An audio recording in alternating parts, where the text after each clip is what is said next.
মাননীয় শিক্ষামন্ত্রী ডক্টর আ.ন.ম এহসানুল হক মিলনকে তার বক্তব্য রাখার জন্য আহ্বান জানাচ্ছি।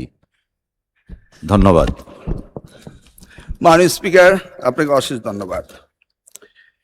পটুয়াখালী 2 এমপি শফিকুল ইসলাম সাহেব আজকের সংসদ ভবনের দিকে ছাত্ররা আসছে পরীক্ষা পেছানোর দাবিতে, সেই সম্পর্কে তিনি কথা বলেছিলেন।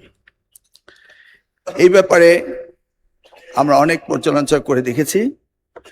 গতকালকে যে ফিজিক্স সেকেন্ড পেপার পরীক্ষা হয়েছে, হিসাব বিজ্ঞান এবং যুক্তিবিদ্যা, এই পরীক্ষার সময় বৃষ্টি ছিল, অনেকে ভিজেছে এবং পরীক্ষা সঠিকভাবে দিতে পারেনি, এই ধরনের কমপ্লেইন এসছে। আমরা যদিও সবসময় পর্যবেক্ষণের মধ্যেই ছিলাম, তারপরও শিক্ষার্থীদের দাবি এসছে এই পরীক্ষাটি নিয়ে।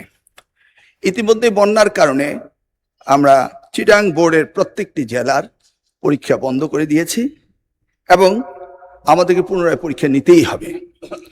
এই ক্ষেত্রে আমরা ভেবেচিন্তে দেখেছি যে চিটাং বোর্ডের পরীক্ষা আরেকটি প্রশ্নপত্রের সেটে যখন আমরা নিতে যাব ফিজিক্স সেকেন্ড পেপার, যুক্তিবিদ্যা এবং হিসাব বিজ্ঞান, সেই সময়ে আমরা এই পরীক্ষাটি পুনরায় নেওয়ার ব্যবস্থা করতে পারবো ইনশাআল্লাহ। তাছাড়া আমার ব্যক্তিগত মন্তব্য, সেটি নিয়ে অনেকেই আপত্তি করেছেন, সেই ব্যাপারে বলতে চাই, আমি কাউকে উদ্দেশ্য প্রণোদিতভাবে কিছু বলি নাই।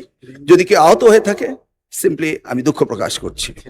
মাননীয় স্পিকার, এখন আসি আমরা বিলের ব্যাপারে।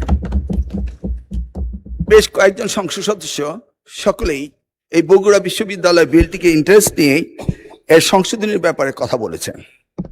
আমি দেখেছি ওনারা যে প্রস্তাবগুলি আনার চেষ্টা করেছেন অত্যন্ত যুক্তিসঙ্গত, কিন্তু বিষয়টি হলো ওই প্রস্তাবগুলিও অলরেডি আমরা ইনক্লুড করেছি। বগুড়া বিশ্ববিদ্যালয় প্রায় 2.5 যুগ ধরে এটা প্রতিষ্ঠিত হতে পারেনি। আমরা সকলেই জানি বগুড়া ফ্যাসিস্ট সরকারের চোখে ছিল এমন একটি বিষয় যে সেখানে কিছু গড়ে উঠুক তা চায়নি। 2.5 যুগ পরে এই বিলটি এসছে এবং এই বিলটির শতকরা 95% পুরাতন বিলটিকে পরিবর্তন এনে নতুন বিল আনা হয়েছে। এটি একটি সম্পূর্ণ যুগোপযোগী বিল, যেই বিশ্ববিদ্যালয় আইন বগুড়া বিশ্ববিদ্যালয় প্রতিষ্ঠিত হলে সেই আদলে আমরা অন্যান্য বিশ্ববিদ্যালয়গুলো করব বলে আমরা চিন্তা ভাবনা করছি। কেউ কেউ বলছেন অন্যান্য প্রত্যেকটি জেলার বিশ্ববিদ্যালয় সম্পর্কে। আসলে প্রতিটি জেলায় একটি করে বিশ্ববিদ্যালয় স্থাপন করা হোক, এই প্রস্তাবটি ছিল, কিন্তু আমরা সেদিকে এখনো পুরোপুরি এগোতে পারিনি। আমরা বগুড়া বিশ্ববিদ্যালয়ে যে আইনের পরিবর্তনের কথা বলেছে, তার মধ্যে প্রথম এই বিশ্ববিদ্যালয়টি হবে বগুড়া জেলার ভিতরে যে কোনো উপজেলায় হতে পারে। নির্দিষ্টভাবে বলা হয়েছিল জামালপুর, সেখানে ভূমি অধিগ্রহণ করতে বাধ্যবাধকতা ছিল, কিন্তু সরকার এই ব্যবস্থা নিতে পারেনি বিধায় এখন নতুন আইনের মধ্যে এসছে বগুড়া জেলার যে কোনো জায়গায় করা যাবে। এই বিশ্ববিদ্যালয় আগে ছিল শুধু বিজ্ঞান এবং প্রযুক্তি, কিন্তু বর্তমান সরকারের এজেন্ডার চিন্তা চেতনার সাথে সামঞ্জস্য রেখে এই বিশ্ববিদ্যালয় বিজ্ঞান, প্রকৌশলী, কারিগরি, সামাজিক বিজ্ঞান, আইন, ব্যবসা, কৃষি ও চিকিৎসা অনুষদও এই বিশ্ববিদ্যালয়ের অন্তর্ভুক্ত করা হয়েছে। অনেকে সন্দেহ প্রবণ যে নিয়োগ পদ্ধতিতে ত্রুটি থাকতে পারে এবং বিশ্ববিদ্যালয়ের নিয়োগ পদ্ধতিতে স্বজনপ্রীতি থাকতে পারে, সেই জন্য পূর্বের যে নিয়োগ পদ্ধতি ছিল সেটা বাছাই বোর্ডের মধ্যে হতো, সেটা বাদ দিয়ে আমরা একটি নিয়োগ বোর্ড বানাতে যাচ্ছি, যে নিয়োগ বোর্ডের মাধ্যমে সত্যিকার অর্থে উপযুক্ত গবেষক শিক্ষক যারা আগামী দিনে বিশ্ববিদ্যালয়ের জন্য কন্ট্রিবিউশন করতে পারবে, তাদেরকে নিয়ে এটা করা হচ্ছে। এমনকি এই বিশ্ববিদ্যালয়টি 2 মেয়াদের বেশি কেউ ভিসি প্রভিসি থাকতে পারবেন না, সেটাও করা হয়েছে।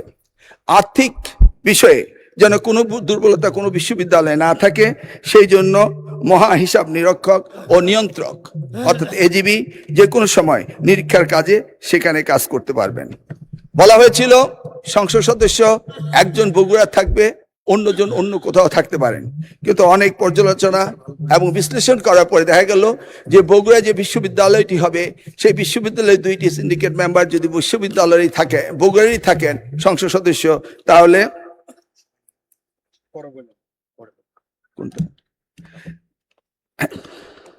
আমরা সেই জন্য বগুড়া বিশ্ববিদ্যালয়ে বগুড়া মাননীয় সংসদ সদস্যকে সেখানে রাখার জন্য সুপারিশ করেছি এই বিলে। এই বিলে মাননীয় সংসদ সদস্যগণ যা বলতে চেয়েছিলেন প্রতিটি এখানে প্রতিফলিত হচ্ছে বিদায় আমি অনুরোধ করব এই সংশোধনীর প্রয়োজন নেই, এই বিলে সবগুলি দেওয়া হয়েছে, এই বিলটি যেন অনুমোদন করা হয়, এই মহান সংসদে পাশ করা হয়। মাননীয় স্পিকার, আপনাকে ধন্যবাদ।